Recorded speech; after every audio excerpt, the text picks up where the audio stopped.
আসসালামু আলাইকুম রহমতুল্লাহ।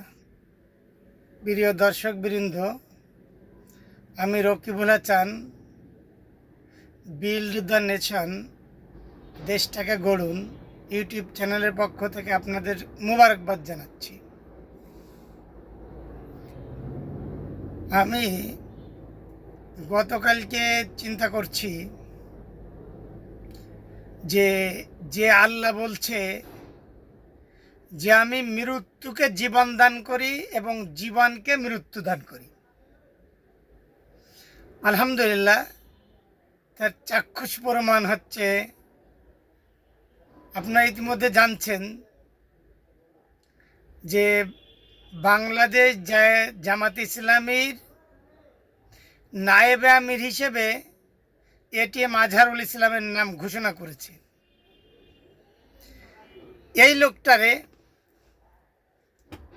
হাসিনা তার ক্ষমতাকে দীর্ঘায়িত করার জন্য জামাত ইসলামী বাংলাদেশের যে শীর্ষ পর্যায়ের নেতাগুলোকে জুডিশিয়াল ক্লিন করে হত্যা করেছে।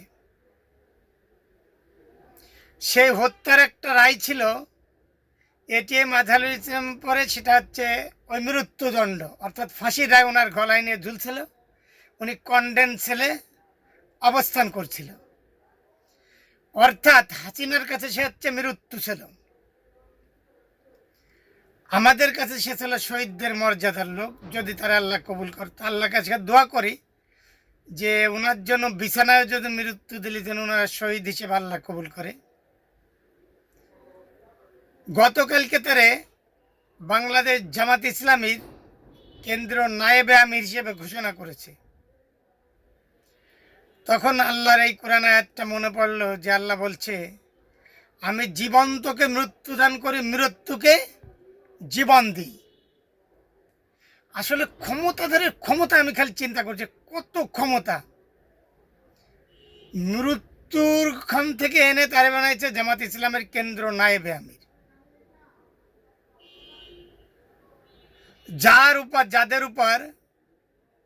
যাদের সিদ্ধান্ত পরামর্শ উপর নির্ভর করে জামাত ইসলামের মতন একটা সংগঠন তার লক্ষ্য স্থানে এগিয়ে যাওয়ার জন্য।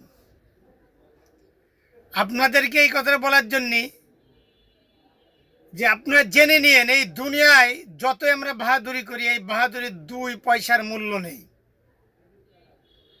মৃত্যুর পরে সবাই একই হয়ে যাব। ওর আল্লাহর কাছে আমাদের সবার হাজির হতে হবে। সে হাজির হওয়ার ভয় হিসেবে আমাদেরকে তার কাছে এমন একটা জিনিস মৃত্যু, যে মৃত্যুটা আমাদের হবেই। আপনার আগে বলেছে মাউতা, তারপর বলছে হায়াত, আগে মৃত্যু। আপনি জেনে নেবেন মৃত্যু আপনার নিশ্চিত।